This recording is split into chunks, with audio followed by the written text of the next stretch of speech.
तो देखो अब लेसन नंबर 2 ले रहे हैं। This is national income accounting and related concept. तो देखिए बेसिकली नेशनल इनकम को आप 12th क्लास में पढ़ चुके हैं। नेशनल इनकम कैलकुलेट करने के 3 मेथड थे, valuated method, income method and expenditure method. तो वो सब डिटेल आपकी उसी चीज़ से आएगी कि प्रोडक्ट मेथड या वैल्यूएटेड मेथड में आप तीनों सेक्टर की यानी प्राइमरी, टर्शरी और जो आपका मैन्युफैक्चरिंग सेक्टर, सेकेंडरी सेक्टर होता है, उन तीनों को आप लेते हैं, उनका वैल्यूएटेड जो है कैलकुलेट करते हैं। देन उसके सारे प्रिकॉशंस वगैरह हैं आएंगे, ये सब वीडियो में आप देख सकते हैं उसमें।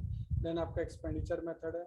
एक्सपेंडिचर मेथड में आप वेरियस एक्सपेंडिचर्स लेते हैं, यानी आप सभी खर्चों को जोड़ लेते हैं ये सोचकर कि ये इसने पैसे कमाए हैं तभी तो खर्च किए, ये पैसे इसने कमा के तो खर्च किए, तो वो जो कमाए, जो खर्च किए ना वो कमा के खर्च किए, तो वही नेशनल इनकम है। तो उसमें आप कंजम्पशन एक्सपेंडिचर प्राइवेट के और गवर्नमेंट के जोड़ देते हो, और इन्वेस्टमेंट एक्सपेंडिचर जोड़ देते हो, नेट एक्सपोर्ट जोड़ देते हो, ये सारे खर्चे जोड़ देते हो, तो सारे खर्चे निकल जाते हैं। खर्चों से आपका इनकम कैलकुलेट कर लेते हो आप।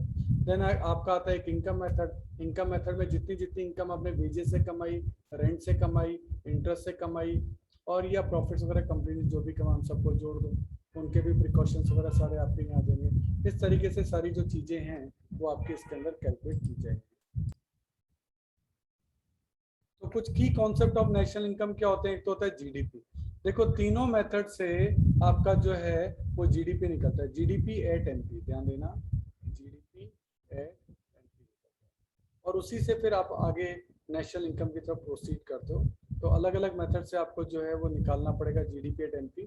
तो जीडीपी एट एफसी कैसे निकलेगा, तो उसके लिए फिर आपका क्या होता है कि जीडीपी एट एमपी में से नेट इनडायरेक्ट टैक्सेस आप लेस कर दो तो जीडीपी एट एफसी निकल जाएगा। तो वो भी आप यहाँ सीखेंगे। तो वो सब चीज़ें अलग अलग तरीकों से जो है वो आपको बताइए कि हाँ भाई क्या क्या चीज़ें हैं। एक आपका रियल जीडीपी का भी कॉन्सेप्ट आएगा। मतलब दो टाइप की जीडीपी होती है, एक होती है रियल जीडीपी, एक होती है नॉमिनल जीडीपी। रियल जीडीपी में प्राइसेस जो है कांस्टेंट लिए जाते हैं, और नॉमिनल जीडीपी में करंट ईयर के प्राइसेस ले लिए जाते हैं। तो दो टाइप की जीडीपी होती है। एक जीडीपी डिफ्लेटर भी इसके अंदर आपका आएगा। ये सब चैप्टर नंबर 4 के मैक्रो वाले टॉपिक से लिए गए हैं। तो जीडीपी डिफ्लेटर क्या होता है, अपन नॉमिनल जीडीपी और रियल जीडीपी का प्रोपोर्शन तय करते हैं कि रियल जीडीपी मान लेते हैं 10,000 है और नॉमिनल जीडीपी 8,000 है, तो परसेंटेज हो गया 80%। यानी जो नॉमिनल जीडीपी है वो रियल जीडीपी का 80% है। ऐसे करके हम डिफ्लेटर कैलकुलेट कर सकते हैं।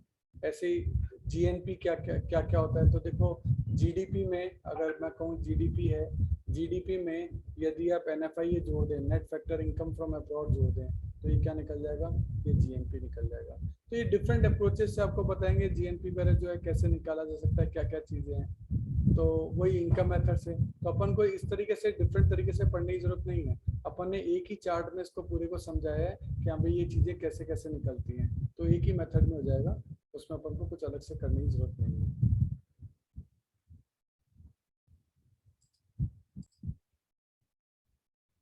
फिर आपका आएगा per capita income. Per capita income का मतलब होता है पर पर्सन की इनकम। तो पर पर्सन की इनकम आपको निकालनी पड़ती है, जो रियल इनकम है टोटल, उसको पॉपुलेशन से डिवाइड कर दो, तो पर कैपिटा इनकम यानी पर पर्सन इनकम जो है वो आपकी निकल जाएगी।